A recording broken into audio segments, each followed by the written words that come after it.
I'd like to share with you that I was at Singu a few days ago, and it was very moving.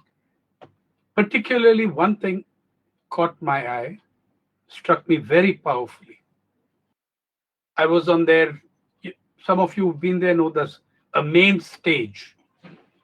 So I was a speaker from that main stage, and it was packed for I don't know how far behind. But in the main enclosure, there was a very big contingent, not less than 30 people. There was a solid contingent of decorated army veterans. Okay? Blazers, regimental blazer, bemedaled, some of them quite old, some of them, well, in their 60s, a few much older than that too.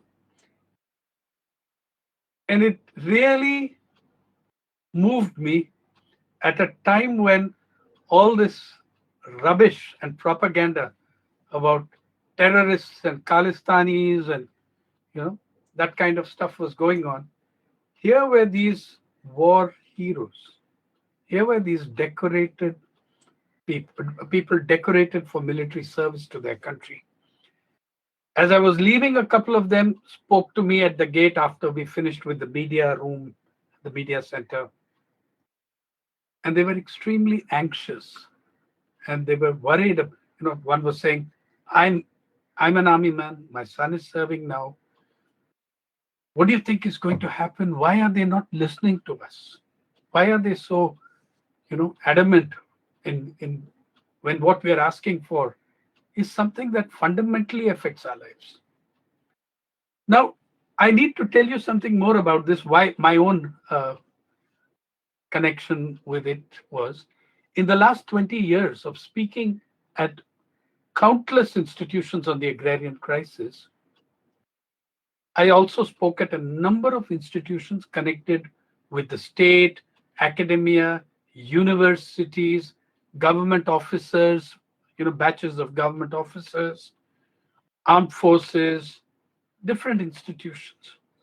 I was speaking about the larger agrarian crisis. I mean, the pandemic is only this year, and this agitation is this year. But one thing struck me every time I spoke at some of these institutions, that of all the you know institutions of the Indian state, and you can include the media in that, the armed forces, particularly army men, particularly army personnel, were were the most sensitive to the agrarian crisis. They were the most sensitive. The number of questions I would be asked about farmer suicides in Maharashtra and Andhra from people who may not have visited those states ever. There's a reason for that sensitivity. Your Jawan is a Kisan in uniform, particularly the army.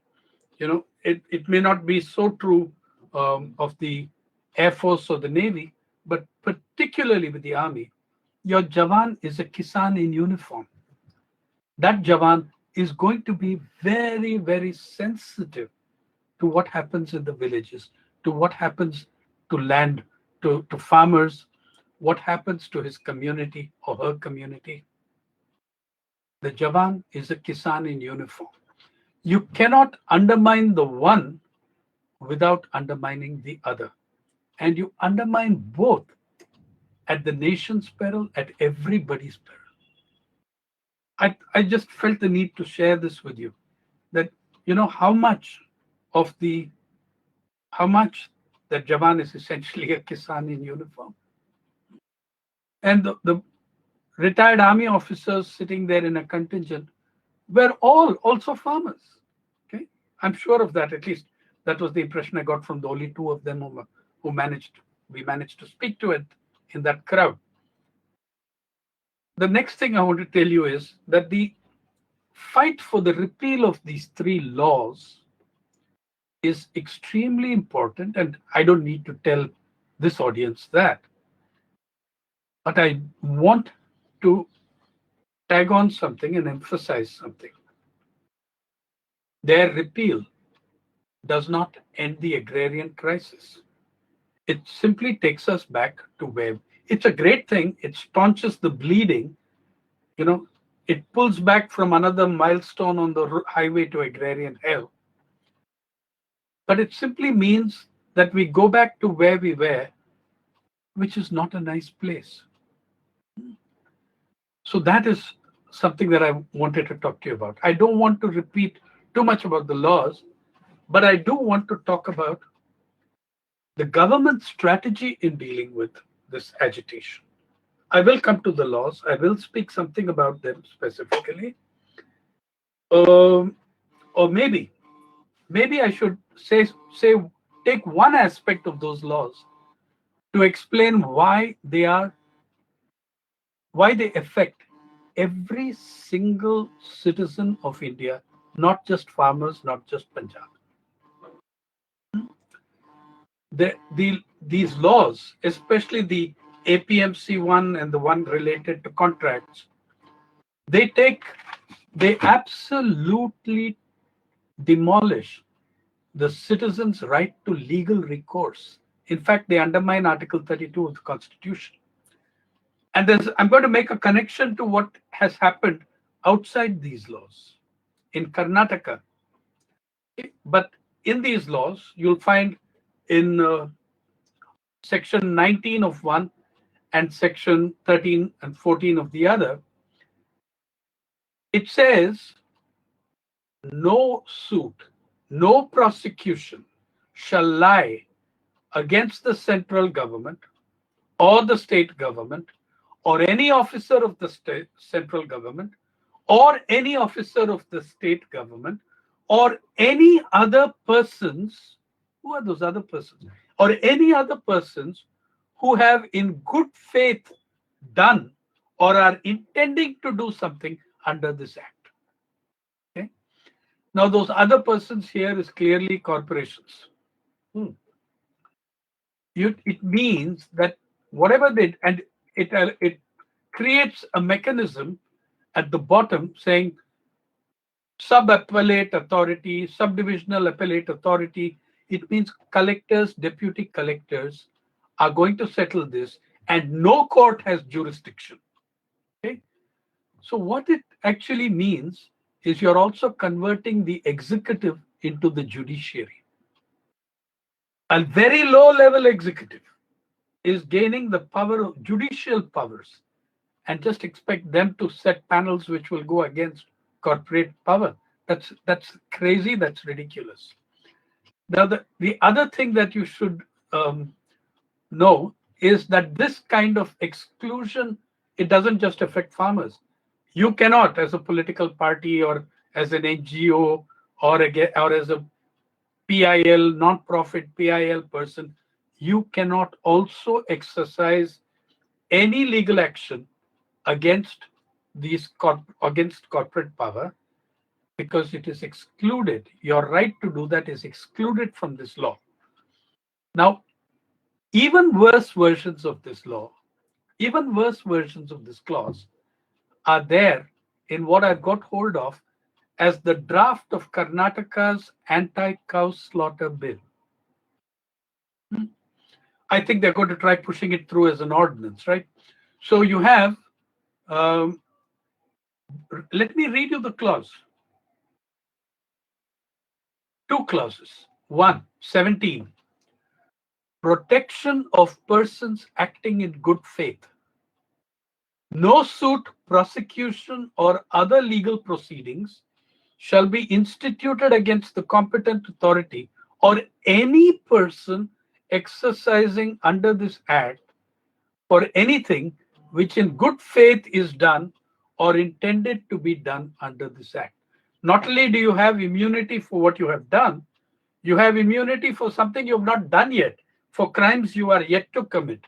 But the more important addition in this act, you're going to see these clauses in every law from now on. Okay, all laws which seek to discipline labor, and peasantry.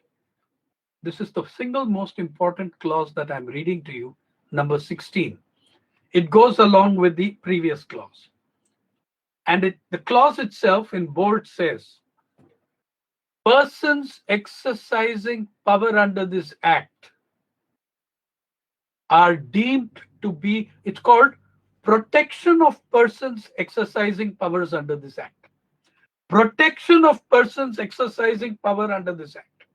And it reads, persons exercising power under this act are deemed to be public servants within the meaning of Section 21 of the Indian Penal Code 1860.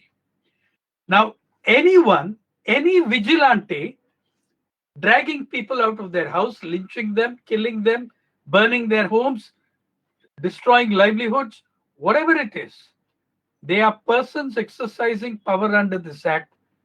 They are deemed to be public servants. And remember, no suit or prosecution. In fact, the clause specifically says for the protection of persons acting under, exercising power under this act. That sounds like an all-encompassing immunity for Bajrang Dal and VHP. I really find this scary. I don't know about you guys. I find this terribly, terribly scary. You already saw the kind of things that came in the labor ordinances. Yeah, this country became the first to set the gold standard of labor laws behind by 100 years, in saying that in the ordinances that came in UP, Gujarat, in saying that you can be made to work 12 hours. And the BJP ruled states added the rider that those extra 4 hours, you're not entitled to overtime. Okay? You're not entitled to overtime. You will be paid pro rata. What you were paid per hour for the first 8 hours is what you'll be paid per hour for the next 4. Third, you're going to see this in labor laws, you're going to see this in farming laws, you're going to see this across the board as they dismantled one of the most important fundamental rights of the Indian Constitution, Article 32, which guarantees right to legal remedies. Now, coming back to the farm law, so it's not just farmers who are affected. Every single citizen is being affected. It's not a creeping conspiracy, it's a galloping conspiracy. They're going to put this in. Just imagine when you say anyone acting under this act, anyone exercising power under this act is deemed to be a public servant. It's just phenomenal. Now, what has happened at Singhu, at Tikri, at 3 other points? All of you, I mean, an audience of so many progressives knows, probably are getting blow-by-blow accounts on their WhatsApp of what's going on. But what is the government's response and strategy in this? There are, I think, five strands to the government's response. 5 strands. The third is the one, to me, maybe as my prejudice as a media person, whatever, the third is the most important. The first of these strands is the Prime Minister's persona and personal intervention. The Prime Minister Modi in Varanasi, in Madhya Pradesh, has been extremely aggressive. Okay? He is playing and speaking to his base, to his party's base. He's extremely aggressive, lashing out at the opposition, seeing Congress conspiracies, the whole works. That's one strand. So the PM, in fact, the Madhya Pradesh speech had as much about the Grand Temple and things like that at Ayodhya as it did about actual farming. But that is the PM's strand of strategy, be on the aggressive. In Delhi, the ministers write letters, open letters to the farmers, appear every night on television saying we are appealing to them. Two of them visit the farmers occasionally to say, we are listening to you. You know, you've made 15 points of criticism in your letter to us, in your discussions with us. We are willing to make amendments on 12 of those. You know? And the third, they're asking the farmers to be reasonable and saying, we are consulting you. We're willing to listen to anything you say. The third is connected to the second, but this is the most important part of the propaganda war being fought against the farmers. On this front, the, the BJP government is on an all out offensive. Think tanks, newspapers, TV channels, online portals, radio, social media. It's all about, and that's why these two guys keep going and meeting the farmers and coming back. Whether on the think tanks, the TV channels, the newspapers, it's all about how good and reasonable the government is being, how good these laws are for you, how stubbornly unreasonable the farmers are. This is something that troubles me greatly. Progressives do not give enough attention to this aspect. We need to approach, study, analyze the media as corporations. Forget earlier definitions of media. You need to understand, approach them as corporations. They're not some independent purveyors of information with a few political allegiances and a few individual practices. They are corporations. I'm going to digress a little bit on this third point and come back to it, because I've been saying this for 10 years. And in fact, the last time I made a public thing on it in Comrade Govind Pansare's memorial soon after he was murdered. India today is ruled, and has been ruled for a while, by an alliance of socio-religious fundamentalists and economic market fundamentalists. And there are many who are in both camps, right? There are many who are good Hindu fundamentalists and good market fundamentalists. So there is an overlap. But this alliance has been there even earlier. See, the market fundamentalists have been, and I use that word deliberately, consciously. Market worship is as much a religious fundamentalism. It's got its own, popes and Shankaracharyas and televangelists every night on every channel. The market fundamentalists, the same guys, work very happily, perhaps more happily, with the UPA Congress governments as well. And they were always, the frontline, the Waffen SS, the frontline stormtroopers of these kind of policies. You're looking, the same neoliberals who were pro that government have been defending the actions of this government, whether it's a Surjit Balla or whoever it is. Note that it is always the neoliberals at the forefront of the attack on the farmers. The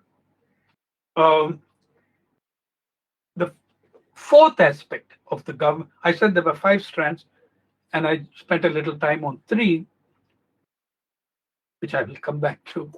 Fourth strand of the strategy is to divide now the agitation on the basis of region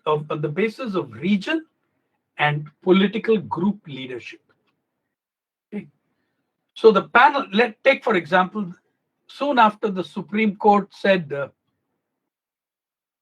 government should have a panel, and the government should have a panel and named me as well as a suggestion for that panel. Immediately, the government started floating names. It's just astonishing. I don't want to say anything that divides farmers, and I won't. But it's astonishing the kind of people the government wanted on that panel. Yeah. And arbitrary selection of some people the government believes will push its line. So they're leaving out the biggest group in Punjab, the biggest farmers group, the Agraha at that time. They were, I mean, when they were leaving it out, it's I don't know whether they're now willing to bring it on. But this was the game. Haryana is different. Qatar, as you see, is now frothing at the mouth.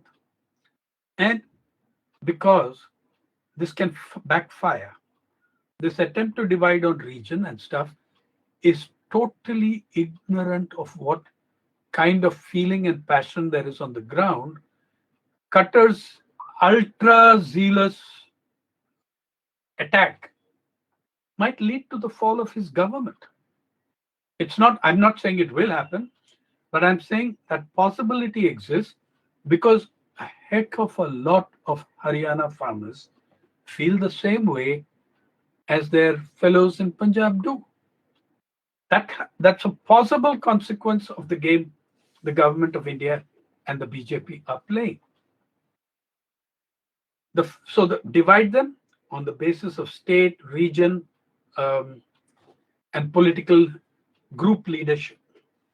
And the fifth strand is the most cynical, the most deadly, um, not in terms of the propaganda, but you can actually hear the trolls saying it. अरे बैठने दो वहां, हाँ, Covid सबको सुधरेगा. COVID will sort them out. Okay? This is the unspoken propaganda, that unspoken strand of strategy. It's very important to know why the government passed these laws at this time. It's not just the farm laws, it's also the laws relating to labor. When everybody was walked out, eight MPs were thrown out, then there was a walkout. They also rushed through the labor codes without any resistance. There's a reason why the government chose this time. Consider, Mr. Modi had a very sizable majority before the pandemic and returned with an even bigger majority before the pandemic. He had a very sizable majority since April 2019. He will have a very sizable majority in parliament, maybe for a couple of years after the pandemic passes. Okay? So he had this majority always on both sides of this problem, but he chose the height of the pandemic to bring in the ordinances, the laws on farming, on essential commodities, the whole works. He chose to do that at the height of the pandemic. This, my friends, was the calculation that the workers and farmers are too pulverized and paralyzed by the pandemic, too cowed down by COVID. घर में बैठे हैं सब डर में. They will not be able to get their act together. They will not be able to organize and hit back at us. This is the time to push those laws. The farmers of Punjab and Haryana and those of many other states who are joining them called their bluff. The farmers of Punjab were the first to do it, and it should be recognized as such. They called that bluff. Even at the risk of COVID, pandemic, everything, they have stuck it out there. Okay? It's not 65,000 as your Delhi police tell you. That may be on one of the 5 points. There are lakhs of people out there. Singhu, where I went, I walked five odd kilometers down that highway, I think. 3 to 4 at least. And we were told it was backed up for another 12, 13 kilometers. Human beings, tractors. And what were they met with? They were met with border security force, barbed wire, yeah, um, trenches dug by governments. Where is that law on punishing people for damaging public property? 10 foot by 10-foot trenches, water cannons. 70 years old people being hit by water cannon in what is said to be one of Delhi's worst winters in the last 70 years. But they stuck it through. That calculation of Mr. Modi and Mr. Shah backfired terribly. People were willing to take that risk. If you talk to them, they'll tell you that it's either this or our lives anyway. So they're there. And yes, I think that the kind of situation with so many tens of thousands or even lakhs of people packed together is a bit scary. It is. But don't look at, there are, I can see tweets, who asked them to stay there? Let them go home. They won't have any danger. Who forced them to be there? Who forced them to have to assert their rights and make a protest under the circumstances of pandemic and COVID? Those are the people responsible for anything that goes wrong here. Yeah. So this attitude of wearing them out, let them eat cake is now let them eat COVID. These are the 5 strands. These are the 5 strands of the government, its strategy.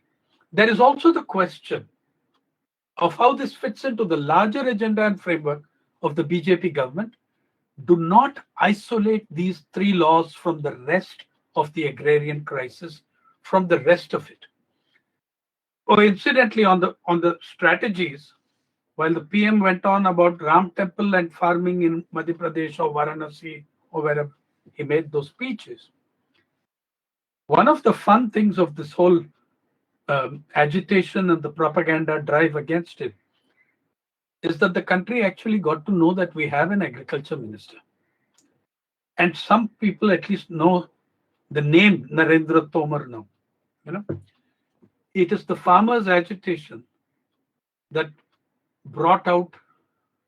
made it clear, that brought out the fact that we actually have an agriculture minister who writes these 8-page letters in Hindi. It comes to about 4 pages in English. And the stuff in that letter, respond to 3, don't respond to this because it's pointless. It's about people infiltrating this movement who are, Chinese agents in 62, all this kind of stuff.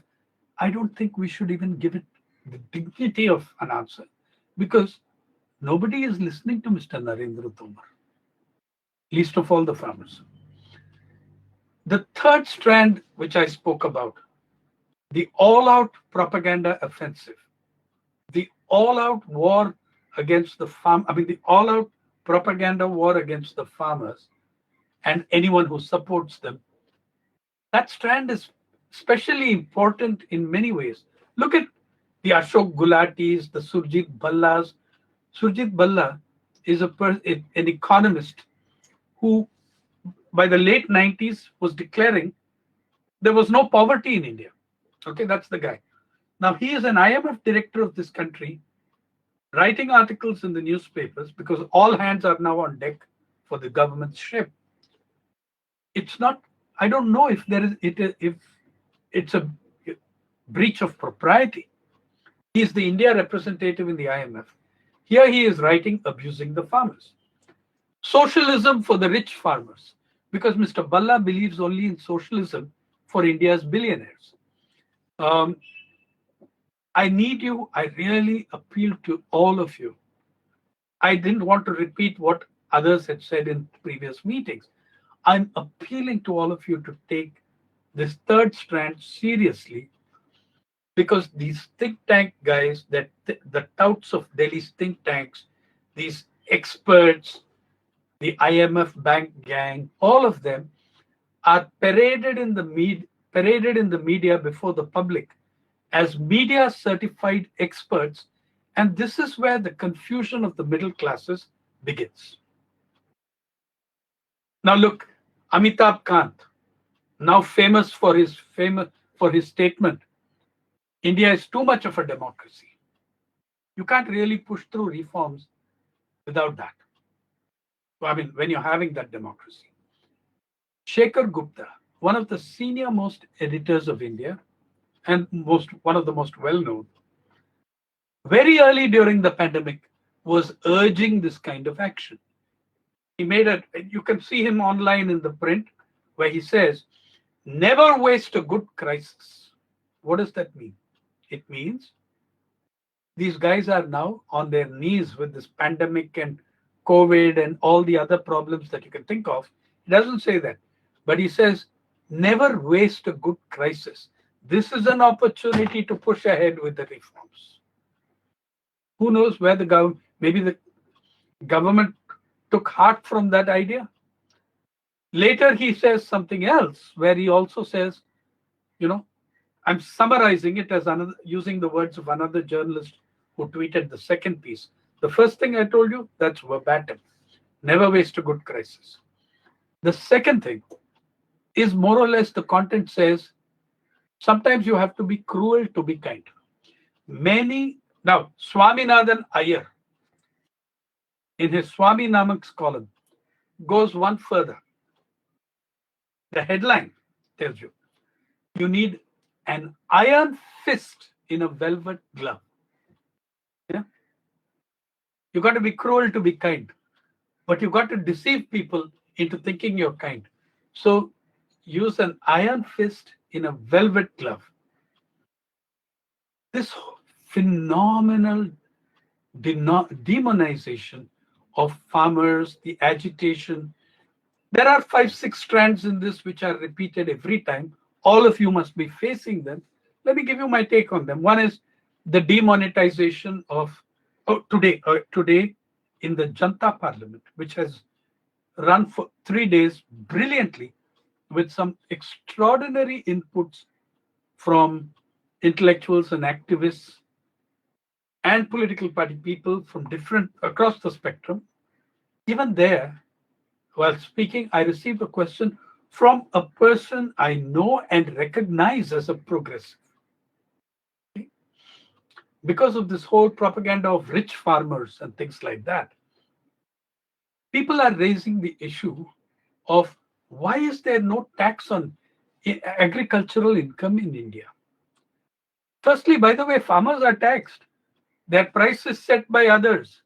There are many ways in which farmers are taxed indeed. But anyway, this idea that why is there, shouldn't we be taxing agricultural incomes above so many lakhs? Maybe you should be, but it's hardly relevant to the mass of Indian farmers, because if anyone knows what a farmer earns in this country, the last data we have, please know this about rich farmers who are at the gates of Delhi. Are there super rich farmers? Of course there are. I mean, there have always been the Sharad Pawars, the Shanta Kumars, all these people. I mean, who are they?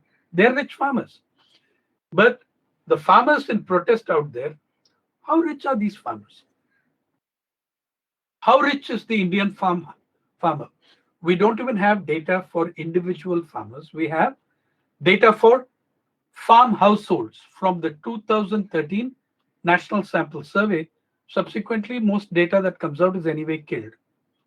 The NDA, in fact, every time answering questions in Parliament or elsewhere, or RTI says no data available. In fact, one of the things going around now is NDA stands for no data available. The thing about this, the National Sample Survey 2013 tells us the average farm household in India, not individual, household, 4 people to 5 people, you take your choice. The average farm household in India has a monthly income of 6,426 rupees from all sources. That is from agriculture, from cultivation, from wage labor, from anything else they do, meaning that agriculture is not even providing the full 6,426 rupees. Now, this is obviously an average of different states, of states like Chhattisgarh, Odisha, where it would, or Western Odisha, where it would be 3,000 or even less, and states like Punjab, Haryana, Kerala, where it would be higher. Punjab's, by the way, is 10,800 something, 10,800 rupees per month. You divide that by 4 people and you see how much you get. Yeah. Or 5 people. If you divide that by 5 people, you barely get a little over 2,000 rupees per capita. Now, are those farmers? I think all of us should make it a conscious practice of using that word rich farmer very correctly in a focused and targeted way. And with the farmers that you're seeing in Delhi, I think that you should be using the word. They are not rich farmers. They are relatively less worse off. They are less worse off. Just look at the household income, average household income of a farmer in this country, or even that of Punjab, which is one of the highest in that lot. So this whole thing, this whole propaganda about in the strand 3, they're all rich farmers. Well, you've seen how rich they are. Second is, and they're all from Punjab. I want to tell you that today, at least a couple of thousand farmers from Maharashtra have left for Delhi, for Singhu and Tikri, in a jata from Nashik. Nashik, where the first spark was lit of a new phase of farmers' protest, when 40,000 of the poorest farmers, mainly Adivasi farmers, marched 182 kilometers in 38 to 40 degrees heat from Nashik to Mumbai. Please understand that this agitation, these protests that you're seeing now, are not something out of the blue. They have a history, they have a prehistory. Okay? It goes in 2018 November. All of you know, all of you in Delhi know, that farmers gathered at Parliament, near to Parliament, between 1 lakh and 2 lakhs of them, gathered at Parliament and made pretty much include a set of demands that included many of the things that the farmers of Punjab and Haryana have made since the start of this agitation. They wanted a guaranteed MSP, a guaranteed procurement. They asked for debt waiver. They asked for a special session of Parliament. All these things they did. Now, were they all from Punjab and Haryana? Not at all. They were there in 2018 November from 22 states and 4 union territories. That's as Indian as you'll get. Okay, 22 states, 4 union territories.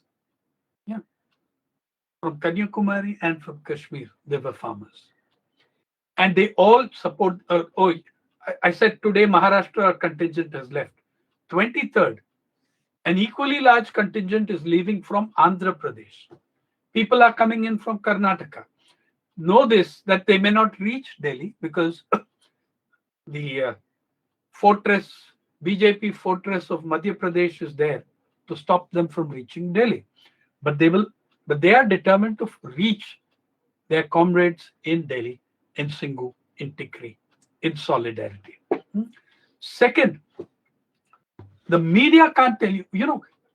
People ask me, how is it you're telling me about all those other protests? It doesn't appear in the media. Oh man, give me a break. You're expecting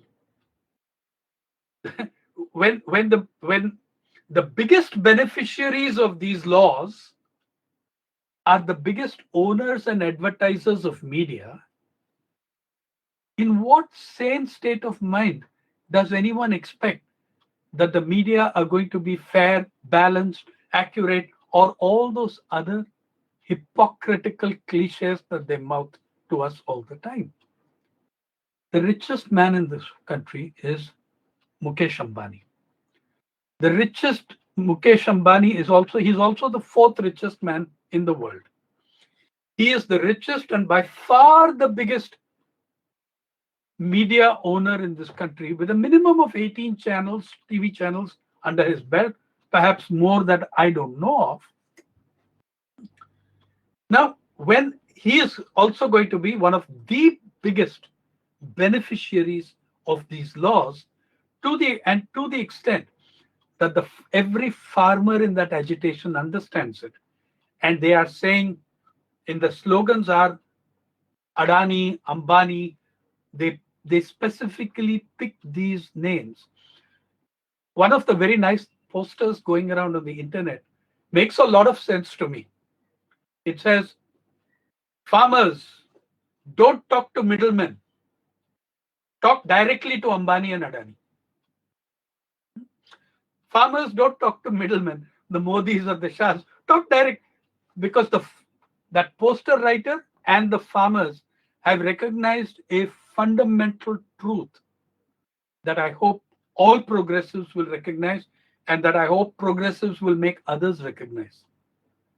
The giant battle of our time is against corporate power, naked corporate power. Okay? You look at the outstandings of these guys in their bank loans to public sector banks, of course. Have a look at it. Here are people. I mean, these laws are written for them, by them, of them. And it's not just a political party idea. Okay, it's not just a political party idea. It's a corporate consolidation. Let me show you how much of a consolidation it is, because the law, the APMC law that you have now, is the antithesis of what Mr. Modi took as a position as early as 2011. Those of you who want some entertainment on that, go to the Consumer Affairs Ministry, please. Go to the Consumer Affairs Ministry on the website and look for the report of the Consumer Affairs Group, the National Consumer Affairs Group. It was chaired by one Chief Minister, Narendra Modi. The section 3B states categorically, that no transaction, no agricultural transaction should be allowed between farmer, trader, anything. No agricultural transaction should be allowed in this country below MSP, below the rate of the MSP. They even wanted that report, even the people on that report even wanted fast courts to be able to deal, special courts, sorry, to deal with the kind of stuff that, the farmers' grievances fast. Here, now Mr. Modi is taking away the right of the farmers to go to courts, taking away the rights of all citizens to go to courts, who were saying we need special courts in 2011. And by the way, if you get onto the net, the report, by the way, on the Consumer Ministry's website does not give you the names also of all the members. But if you go to that period and click on do your search on the net, you'll find many photographs of Mr. Modi handing over the report to Dr. Manmohan Singh with a very benign, benevolent Pranab Da in the background in some of them. So Mr. Modi changed that position completely.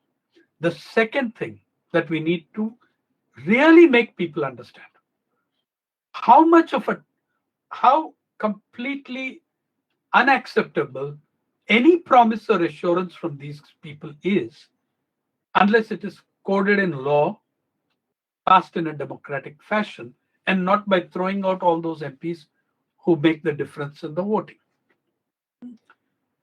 In 2014, tens of millions of farmers voted for Mr. Narendra Modi. And one of the key statements, one of the key promises that he made, within 12 months of coming to power, we will implement the main recommendation of the Swaminathan Commission. The 12 months. What he did in 2015, within 12 months, was to have his government file affidavits in the court saying this cannot be done. What was that recommendation? Cost of production, C2 plus 50%. Comprehensive cost of production, which is what the Swaminathan Commission suggested. Second, in the affidavit, he said this cannot be done. Having promised and got the votes of millions of farmers, he said this cannot be done. It would distort the market. The lives of millions of India's farmers being devastated, that doesn't matter. You can't distort the market. That is 2015. 2016, Mr. Radha Mohan Singh, another unknown person who was the agriculture minister, he made this wonderful statement. ऐसा हमने कभी ऐसा एक वादा नहीं किया. We never made such a promise. 2017, all these same think tank gangs, all these experts of the ruling class were saying Swaminathan is passe. Why don't you look at what's going on in Madhya Pradesh under the dynamic rule of Shivraj Chauhan? Our Madhya Pradesh model, which by the way was subsidizing traders, not farmers, our Madhya Pradesh model is, such a wonderful thing, and that is the way to go. And it was not much long after that Madhya Pradesh model included the shooting dead of 5 farmers at Mandsaur.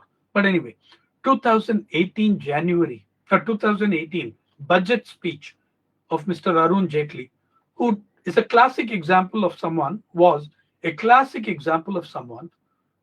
was both a market fundamentalist and a socio-religious fundamentalist. Mr. Jaitley, in his budget speech, I give you the paragraph 13 and 14, said, we have already implemented that recommendation. We've done it in the Rabi crop. We'll do it in the Kharif as well. The game played here was what is cost of production. You've already heard people much more competent than me tell you about that. There is A2, which is just input costs. A2 plus FL, which is input cost plus imputed cost of family labor. And there is the comprehensive cost, which includes rental value of land, taking that into note, etc., which is what Swaminathan did. These guys just went about A2 plus FL in most cases, never went beyond that. And the difference, by the way, of a quintal of wheat between A2 plus FL and the Swaminathan C2 could be as high as 400 rupees a quintal to 500 rupees a quintal. Okay? So this was the game. And he declared we've already implemented it. 2018, in the run-up to the 2019 elections, Mr. Nitin Gadkari said the most honest thing that anyone had said so far from the BJP. He said, "Arey yaar, चुनाव के पहले हर आदमी वादा करते हैं ना, हर party करे, हर पक्ष करेंगे ना." He said at the time of elections, every party, every person makes promises. In other words, why the hell are you holding us to that nonsense? And now Mr. Modi is saying, we were the first to implement the Swaminathan Commission. I need you to understand, in the context of the larger agrarian crisis, that both UPA and NDA have competed with each other to bury the Swaminathan Commission report. If there is one English word or phrase that farmers in this country know, from Manipur to Chennai to Punjab to Kashmir, they know the word Swaminathan report. They have great faith in it. They asked for that. They demonstrated peacefully for a decade, demanding its culminating in the 2018 March. Now, the court says, let's have a panel to look at the whole problem of Delhi. I'm saying you can't separate these. Is there any panel on expert on agriculture more competent than the Swaminathan Commission report? So these are this is the track record of this government and of these governments. The BJP has gone, as always, the BJP is kind of UPA on steroids. What the Congress did, it will do much more ferociously. In fact, Mr. Arun Shauri, veteran journalist and former BJP minister, he described the BJP very well about a year ago. He said BJP is Congress plus cow, scaled up many times. So you've had, I suggested in my response to the court's suggestion that why don't you suggest that the government constitute a panel, hold a special session of parliament to discuss the agrarian crisis and related issues. You cannot start unless you repeal these laws. Set up that committee, have that parliament session, and introduce a new practice in Indian parliamentary democracy. Many other democracies have it. Public hearings on the floor of parliament. Let the victims of the agrarian crisis stand on the floor of parliament and tell the nation what the crisis means to them, not to Ashok Gulati or Surjit Balla. Let the victims of the agrarian crisis speak to this nation, because the media don't let them speak. The media don't let their voices be heard. So all this stuff about another new line, old line. We are not killing the APMCs. We are not doing away with the MSP. We are not doing away with the mandis. You don't have to. Yeah, of course. It's not, it's as if as if critics are floating an idea of lynch mobs going around burning and razing the APMCs and mandis. That's not how it's going to happen. You are going to make them unsustainable. You're going to create an unregulated trade outside where lots and lots of, where many traders will defect, no tax, no this thing, no, totally unregulated. That's what your game is, right? So you're going to make sure that the APMCs die. Now, about the demonization of the APMC itself, I'm sure the two speakers before me have told you a lot about that. I want you to know that in communicating with the middle classes, how do we make people understand what is an APMC politically? What is an APMC socially? I've been saying this 1,000 times. Forgive me for repeating myself. Is the APMC a Shangri-La, a heaven? No, it's not. It's farmers who have desperately called for reforms of APMCs for a very long time. But reforms in whose direction? Pro-corporate reforms or pro-farmer reforms? That's a question.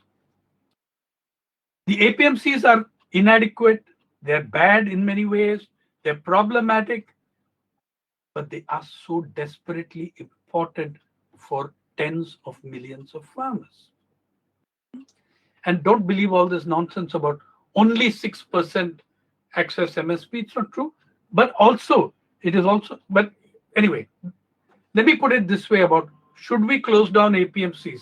Should we get rid of them? Yeah. Should we get rid of them? Let there be choice. This whole myth of capitalism's choices is something you need to strike at. But in the real world of of India today, consider, from the middle class's point of view, the government school or the government hospital. Government schools outside of Kerala, Tamil Nadu, and a couple of other states, they're terrible. They have no infrastructure. Very few of them have proper toilets for girls. Many of them have no toilets at all. And some have utterly inadequate toilets, which are only for boys. At the same time, The government school is the only chance for millions of children to have anything approaching an education, and the only place where they get one decent meal every day of their lives. Hunger and malnourishment have shot up in the pandemic period. Every one of you knows that. You're reading the same newspapers I do, you're getting the same information that I do. Hunger has grown so bad. So, so do we, because the schools are not so good, should we shut down the schools and give them a choice? They can go to Ambani International School or Birla International School. They have a choice. This is the choice the government offers. When it speaks about consultation, look at it this way: the government school is the APMC of the education sector. The PHC and district hospital are the Mandi and APMC of the health sector. We all know they're all flawed. Should we shut down all the government schools? Should we shut down all the PHCs and district hospitals? You see how stupid that argument is. The same argument is now being made for shutting down of the APMCs by demonizing them. So this is the real game. The hunger has gone up in such a way, and just look at the figures before the pandemic. A recent paper in the journal Food Policy tells us that if rural Indians spent 100% of their income, no non-food income, no non-food items, no health, no education, nothing. If they spent 100% of their incomes on food, 63.3% of rural Indians would still not be able to afford a basically nutritious diet. If rural Indians spend even 1/3 of their income on non-food items like health, education, transport, rents, whatever, then 76%, more than 76% of rural Indians cannot afford a nutritious diet. Inequality, which to my mind is the central issue of our time and the central adversary of our time, is corporate power. Inequality has gone up so badly. In the pandemic period, in the first 4 or 5 months, Indian billionaires, there are about 120 of them, added 35%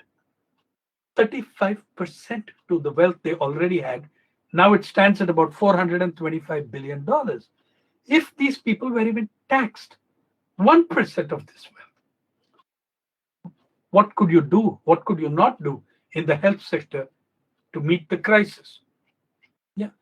So, in every respect, the lies, I think that we should not be beguiled into forgetting the larger crisis and always bearing in mind the connection between these different strands of crisis.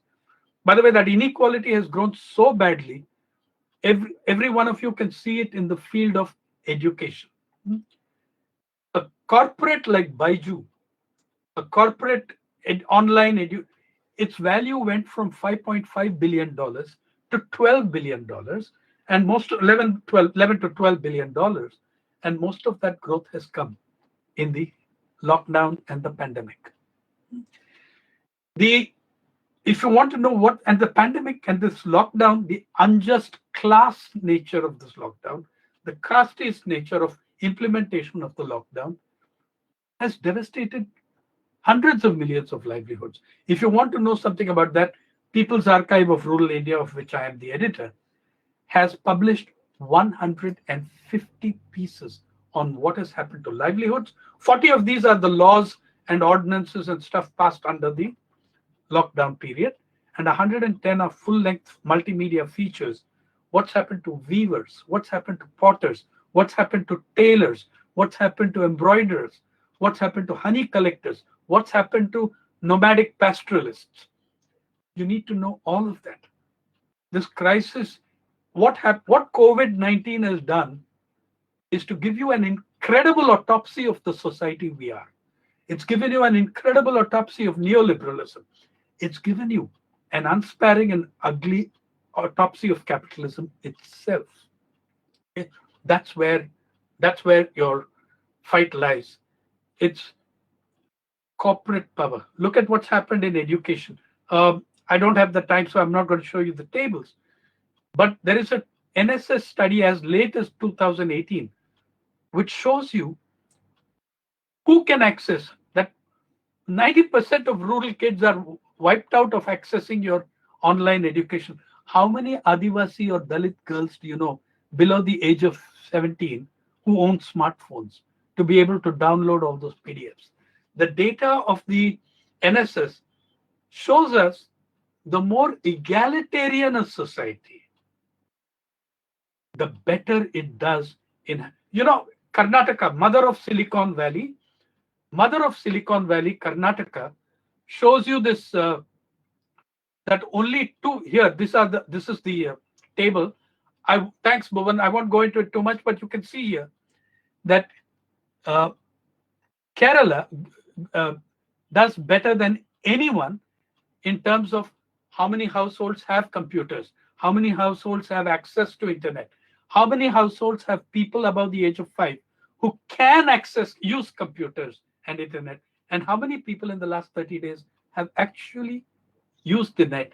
There is a huge gap between Kerala and the rest of the country. But anyway, thanks, Bhuvan. You can move that off. You can have a look. I will send you these tables. We will be publishing them shortly in Pari. So in every front, inequality has grown. I think the battle is against inequality. And on the other hand, corporate profits have just, especially the online and digital guys, have just ballooned in obscene proportion.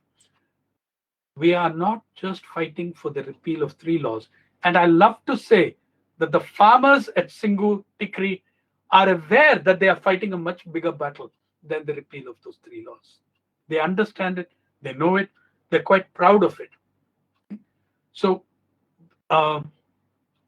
we are fighting corporate power. I'll end with one quote from my favorite quote from the Australian political scientist, now unfortunately dead, Alexander Carey. He described in 2005, he wrote a thesis which said, the 20th century can be understood in 3 major developments: the rise and growth of democracy, the rise and growth of corporate power, the rise and growth of corporate power, the rise and growth of democracy, the rise and growth of corporate propaganda to stifle the rise and growth of democracy. Okay? I think that's a very, very fair summing up of not only the 20th century, but the first decades of this one as well.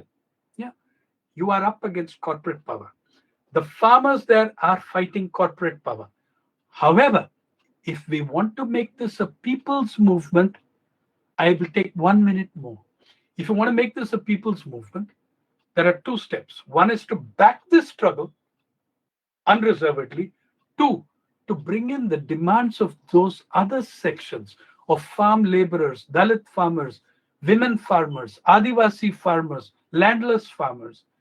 Bring in the other issues of privatization of water, which is happening rapidly. All those other things have to come in. That's why a special session of Parliament is necessary to discuss the agrarian crisis and related issues. Immediately, there is something that every one of you can do as of tonight. Okay?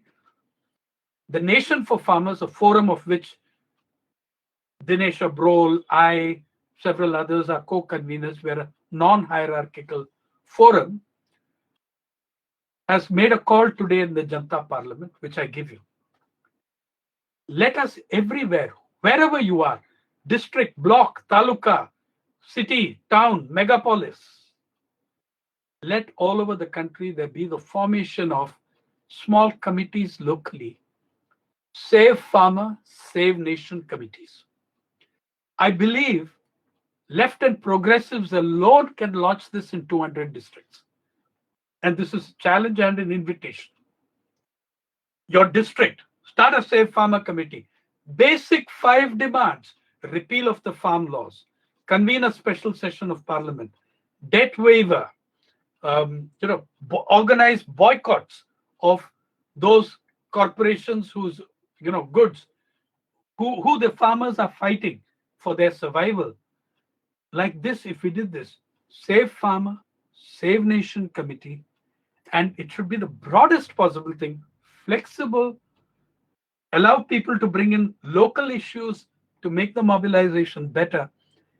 If we take this, this will be a first great step towards a fight back on the larger battles as well. Thank you.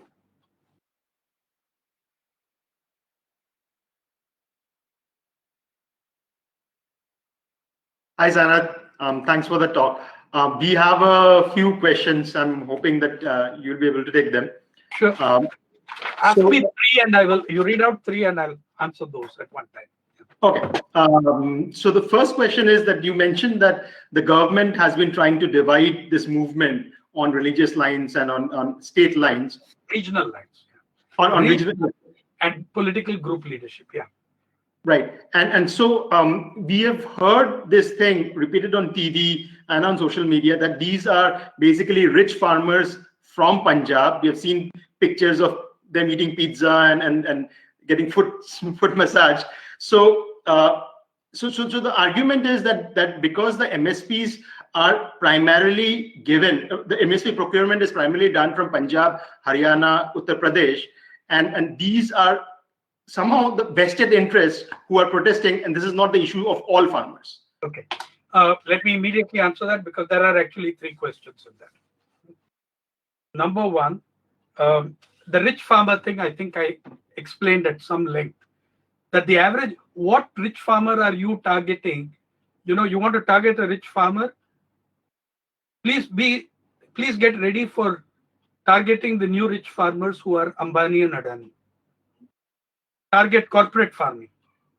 Yeah.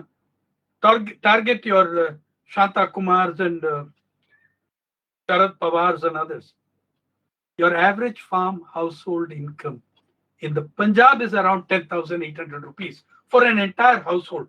Wow, how rich. I mean, really, really, how rich. Yeah. Do you know, the best answer to this kind of stuff came to me from one of the things that farmers have demanded is that we be treated on par. We be treated on par with government employees in cost of living index, in DA, and all these things. And one of the best that ever came to me when the last pay commission came and gave bureaucrats, increments with total increases of up to 40,000 rupees. I met a drunken farmer in Yavatmal. He was trying to sell me his buffalo. That buffalo was one of the buffaloes distributed by Dr. Manmohan Singh against my pleading and advice, saying, you are giving out buffaloes and cows to farmers who are not cattle breeders. Your cattle distribution will paralyze that person. It will really hurt them. Those cattle eat more than that family does. Okay, the cost of it. Maintenance of a Jersey hybrid is 400 rupees a day, 300 rupees a day. Anyway, so this guy tried to sell me his buffalo. I kept saying, yaar, मैं पत्रकार हूं, मैं क्या करूं इसको लेके, आपका भैंस लेके. He said, सुनो, ये कोई साधारण भैंस नहीं है, ये प्रधानमंत्री जी का भैंस है. So I said, sure, I'm very honored and flattered that you're wanting to sell me that. But damn it, I'm a journalist, I can't buy. Then he said, आप पत्रकार हैं? I said, yes. निकालो notebook. So I took out my notebook. He said, please take down my demand.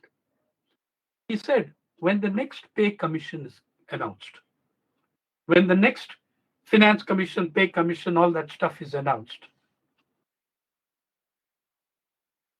every bureaucrat should be given one buffalo like this. And their increments should be given to us. This is my demand. Okay. So these are your rich farmers, they own cattle, they own land. I just find this unfathomable when the figures and numbers are straight in front of our faces. They are less worse off than other farmers, the farmers of Punjab. Yeah. Now, please tell me which government-run government employee household maybe in class 4 sometimes, earns, has an average income of 10,000 rupees a month, not even a class 4 employee, and from all sources. Okay, I don't want to dignify that anymore. The second part of that is, they're all from Punjab. I think I did answer that. There was another part to that question, Bappa, which was, sorry, there was That another. that this is not the issue of all farmers, because the procurement is primarily done from these few states. Okay. By the way, it's like saying government schools are only good in Kerala and Tamil Nadu. Let's shut them down elsewhere. How does it matter? Let's shut them down elsewhere. How does it matter? Second, it's absolutely short-sighted not to see.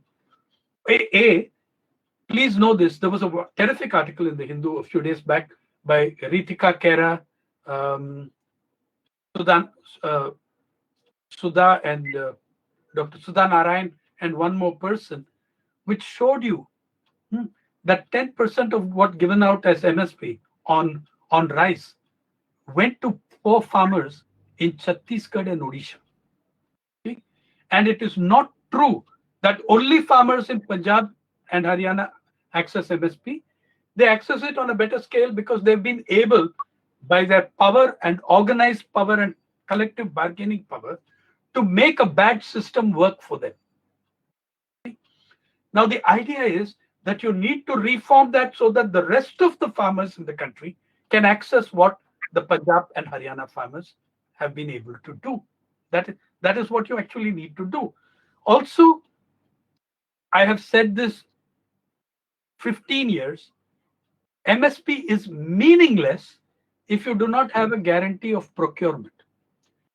I am dead against any law being passed on high promising guaranteeing high MSP without a guarantee of procurement.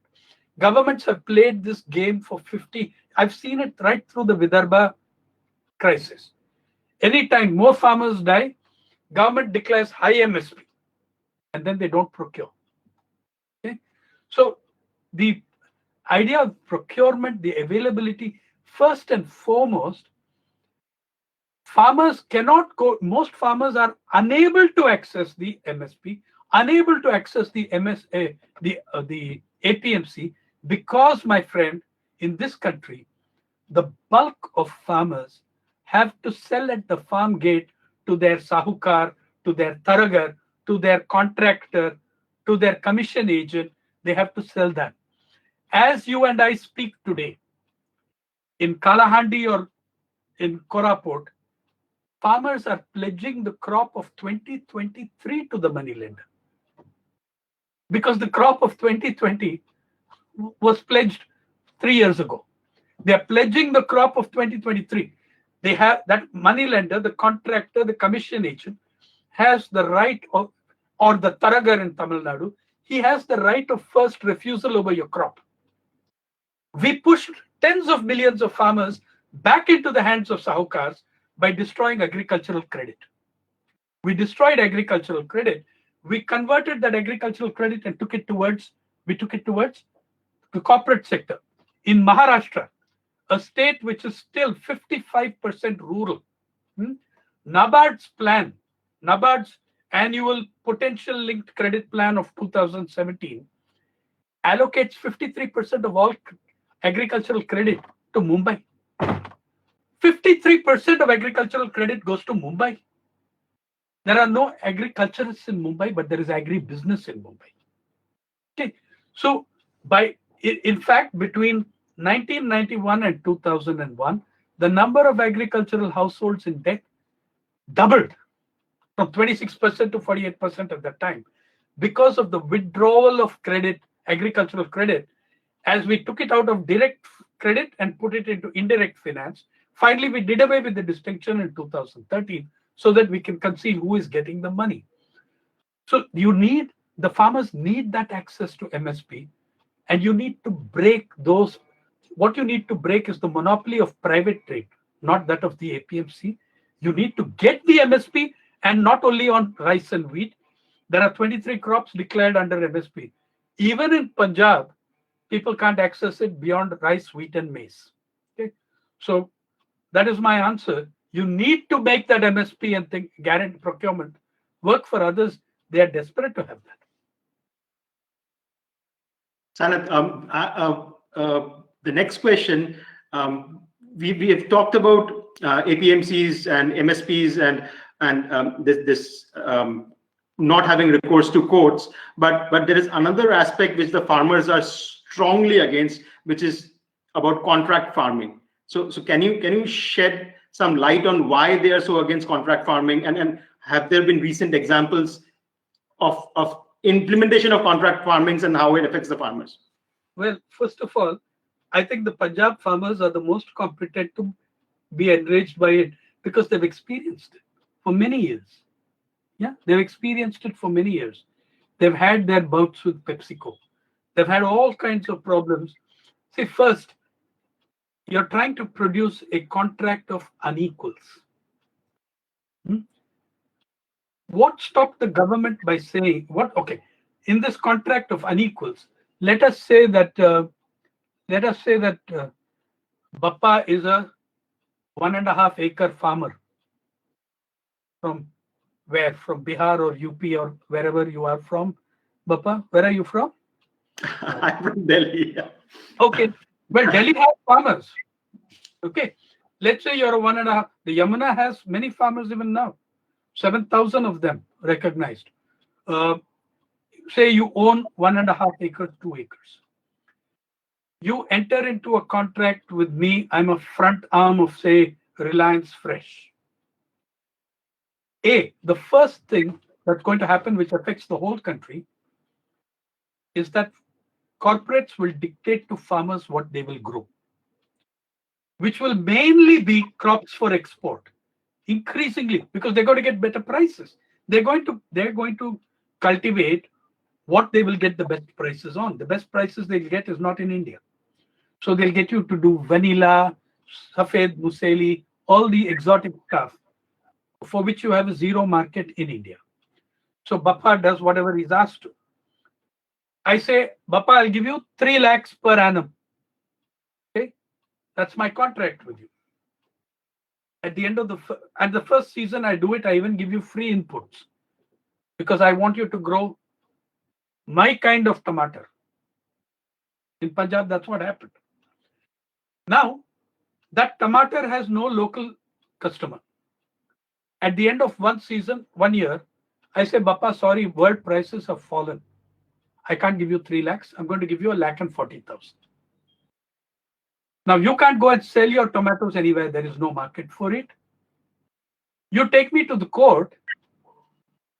You know what? I don't have to bankrupt you. Your lawyer will do that. 3 hearings. It's an absolutely unequal situation. And you're asking the farmer to sign on to that contract. But secondly, for all the virtues it sings of contract, agreement, etc., I do not see anything in that law that says that a written contract is mandatory. Okay? I don't see anything in the law that says it is mandatory that the contract is written. Third, what prevented the government from saying that any contracts, the state government will be a third party signatory? The state will be a signatory, or the center, or whoever will be a signatory, so that in terms of disputes, there is an umpiring. You've got to be fighting legally the government of the state or the government of India. That would have brought some balance to it. Now, I'm saying the fourth thing, contracts in India are largely unwritten, as we know. As I've shown you, even if they are written, your power is still limited when you are so unequal, and a contract essentially recognizes the inequality as the status quo. But in India, how many 95% of tenancies, I believe, are not recorded. I mean, outside of a few states, outside of the left-ruled states of the time and now, many of these contracts are, totally unwritten. And Mr. KCR in Telangana says we have no tenant farmers in Telangana. There are no tenants. I don't recognize them. When you have totally unwritten contracts on the one hand, and you have a total disproportion of power between these two, between the contractee and the contractor, you can only have one result. You can only have one result. And combined with this, the fact that you don't have the capacity to store those tomatoes for a long period, which the Essential Commodities Act has now removed any problem of hoarding. And they can store.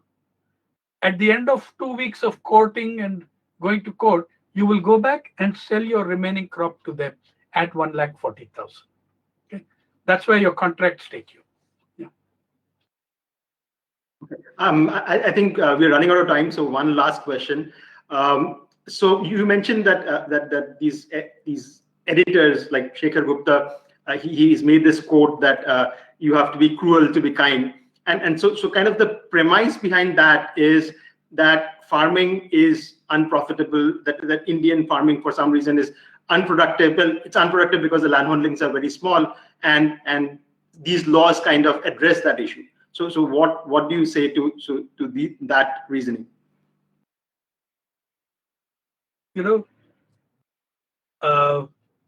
Actually, I said that cruel to be kind was not a quote. It was a summary of his article by a fellow journalist who's worked with him. But the thing is, Mr. Gupta, what Mr. Gupta doesn't know about farming would fill all the libraries of this country. He recently wrote a piece, made statements and claims thoroughly demolished by Professor R. Ramakumar and others. Look how great the growth of Bihar agriculture has been after the repeal of the APMC Act there in 2006. It grew at 4% when the rest of India when Punjab was growing at 1%. Now, first of all, growth rate in a particular given area is relative to the previous year. Bihar, starting from an extremely low base, it depends on where you draw the baseline. No, you see, if we draw if we draw the baseline in the last ice age, everybody's lives on the planet has improved. So he takes Bihar showing, but he stops at 2012 because Bihar agriculture was growing better than it had earlier, relative to those earlier years. Punjab, over a period of time, what was its growth? What was its output? All of that. So this kind of stupidity that, and then by the way, after 2012, please look at Bihar and look at its agricultural growth.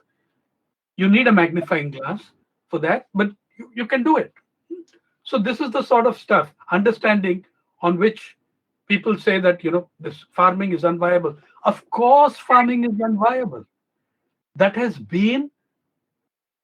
It's been rendered unviable by design. Please remember Mr. Chandrababu Naidu, and see, the liberalization period, the neoliberal period in India consisted of one, so-called freeing market forces and market prices, with the result that input costs rose 200 to 500% according to the crop. Of market-based pricing for everything, which meant that the farmer got the lowest prices. Yeah, but all other aspects, electricity, education. Farmer is not just a person who does farming. He or she has a family, has children, has people to look after, feed, send to school, hospital, college, whatever. While the costs of cultivation may have risen 5 times, how many times did the farmer's income rise? And even if you double it with 2022, which you can't in your wildest dreams, it doesn't mean anything when the cost of production has gone up 5 times. With all these, we crushed the any advantage that the farmer had, any fair right that he had, we crushed that. We made it unviable, and we saw the result in the death by suicide of more than 300,000 human beings. And by the way, it was made So I'm saying it was made unviable by design. And I'll tell you, let me define that agrarian crisis for you in 5 words. The agrarian crisis is the corporate hijack of Indian agriculture. Corporate hijack of Indian agriculture. All the inputs are in their hands. Who controls seeds? Farmer or corporation? Who controls pesticides? Who controls fertilizer?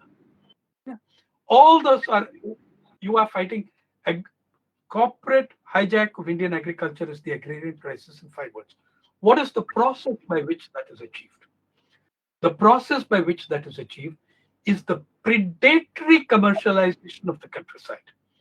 Not only through the explosion of prices, but through all your contract laws and APMC laws, which are making life impossible, with the destruction of which will affect everyone.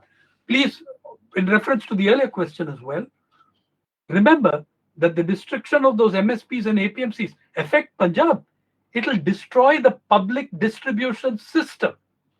The FCI will be reduced to a body that collects those buffer stocks, which the government can then export, as it has been doing.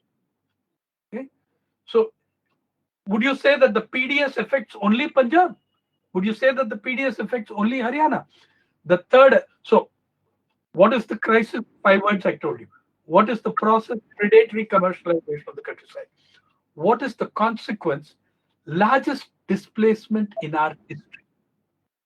We've already seen that in the agrarian crisis in our migrations between between 91 census and 2011 census.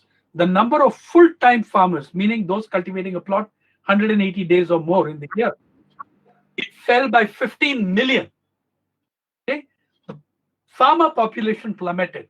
But you look at the same census abstract, primary census abstract, the agricultural workers column has doubled. It's many millions of farmers have fallen into the ranks of the agrarian underclass. All those things, let's take people out and give them other. You didn't create one frigging job. Is the farmer coming out of Mandya going to be absorbed in Infosys? Yes, possibly. In the canteen to serve milk and coffee for the techies. That's possibly the best job that she or he can get in the private sector. So the third process, the displacement, the 2011 census showed us we had seen the greatest migrations in our history. And by the way, that has plenty to do with the pandemic. Through this pandemic, when people started the reverse migration, the hypocrisy with which we all wrote about poor things, why are they going back? They should stay. I think they made the most rational decision. They knew who we were as a society. They knew what we are as the middle classes. After all, they'd lived at our beck and call 24 hours a day, many of them.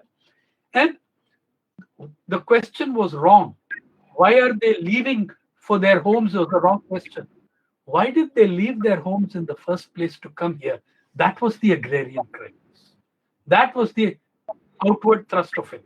Without creating it, we just decided that 40% of people should leave agriculture without doing a damn inch of planning for what happens to them next. And I hold those planners, those economists, those frauds responsible for the hundreds of thousands of suicides and despair and debt. Okay, so that is, well, that's what I have to say in answer to that question. Sainath, thanks for talking to us. We will continue to have you back with us to talk on rural issues, agrarian issues, and in general other people's issues. And to our viewers, thanks for joining in. We will continue to have these sessions where we bring to you the issues of the people. Do join us in our sessions. Thanks. Thank you.